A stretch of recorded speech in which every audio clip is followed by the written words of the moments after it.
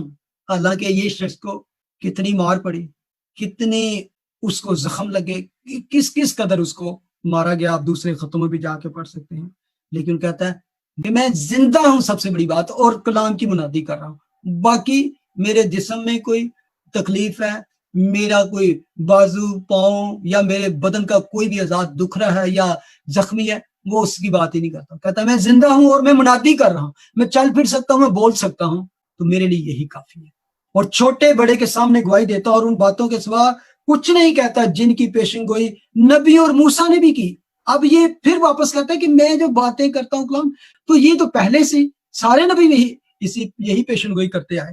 موسیٰ نے بھی کیا بات کی؟ ورس 23 کہ مسیح کو دکھ اٹھانا ضرور ہے، اور سب سے پہلے وہی مردوں میں سے زندہ ہو کر اس امت کو اور غیر قوموں کو بھی نور کا اشتہار دے گا۔ اس کا مین جو سینٹر پوائنٹ ہوتا ہے، ہمیشہ دیکھیں وہ اپنی ساری بات کو ادھر ادھر جو بھی کر کے کس جگہ پہ آتا ہے؟ ریزریکشن، یسوع کے جی اٹھنے کی بات۔ کہتے ہیں یہ جو بات کہ یسوع کو دکھ اٹھانا، مردوں میں سے جی اٹھنا، اور پھر پہلے کیا اس امت کو ہی، سب سے پہلے اس امت کو ہی نور کا اشتہار ہے۔ تو میں کس طرح ان کو وہ بات نہ کہوں جو نبیوں نے پہلے کی ہے، اس امت کو ہی نور کا اشتہار دو، اور یہ پیشن گوئیاں ہو چکی تھی۔ پھر وہ کہتا ہے جب وہ اس طرح جواب دہی کر رہا تھا تو فیسٹس نے بڑی آواز سے کہا اے پالوس تو دیوانہ ہے، بہت علم نے تجھے دیوانہ کر دیا۔ اب بات کیا ہوئی ہے کہ سما آپ دیکھیں کیسا ہے۔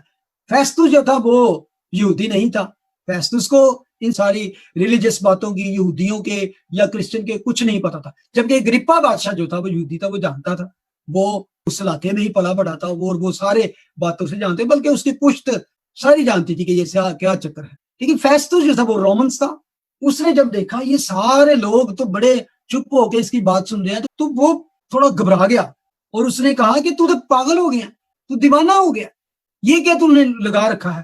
کئی بار اسی بھی لوگوں کو کہہ دینے ہیں یہ پڑھ کے پاگل ہو۔ لیکن یہاں پہ میں پالوس رسول کا سٹائل جو دیکھتا ہوں، اٹس امیزنگ۔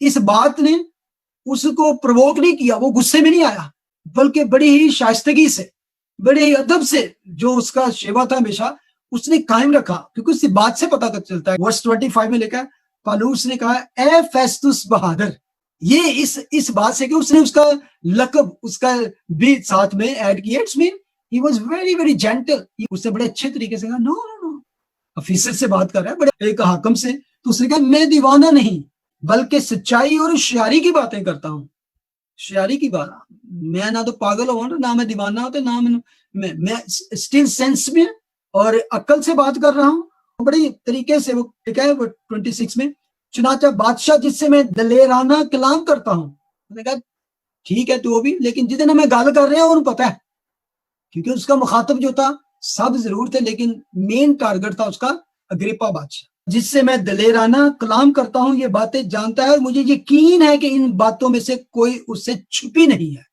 کیونکہ یہ ماجرا کہیں کونے میں نہیں ہوا۔ واو! خدا یسوع مسیح کے بارے میں بہت سے لوگ آج دنیا میں کہتے ہیں یہ ہسٹری میں کوئی اس طرح کا کوئی ہوا ہی نہیں ہے، بلکہ اسپیشلی ایک دفعہ جو پاکستان کے پرائم منسٹر نے بھی ایسی ایک بے تکی بات کر دی کہ عیسیٰ علیہ السلام کا، جس طرح کہ وہ بات کرتے ہیں کہ ان کا ہسٹری میں تو خاص ذکر ہی نہیں ہے۔ میں بہت پیچھے نہ بھی جاؤں، ہسٹری کو نہ بھی کھنگالوں، ہسٹری ایون ڈیوائیڈڈ یسوع کے نام سے، قبل از مسیح بعد از مسیح۔ یار آج صرف ایک بات انسان ہر کوئی جو آج اس دنیا میں رہ رہا ہے، اس کو اپنی ڈیٹ آف برتھ کا اس کو پوچھیں کہ یہ کون سی صدی کا تو ذکر کرتا ہے، آپ کو ذکر ہی کرنا پڑتا ہے۔ آپ تو آج جو ڈیٹ لکھتے ہو پوچھو جی کیڑی 2020 کیڑی ڈیٹ تو تسی شروع کر یہ 2020 لکھ دے پے تسی یسوع نو یاد کر دے ہو۔ یو آر ایکچولی ایکنالجنگ کہ دیر واز اے گریٹ کوئی ایسی پرسنالٹی تھی، کوئی ایسی شخصیت تھی کہ جس کی وجہ سے ہسٹری ڈیوائیڈڈ قبل از مسیح بعد از مسیح۔ دنیا کا کوئی کام یسوع کو ایکنالج کیے بغیر ہو ہی نہیں سکتا۔ کوئی دنیا کا شخص جو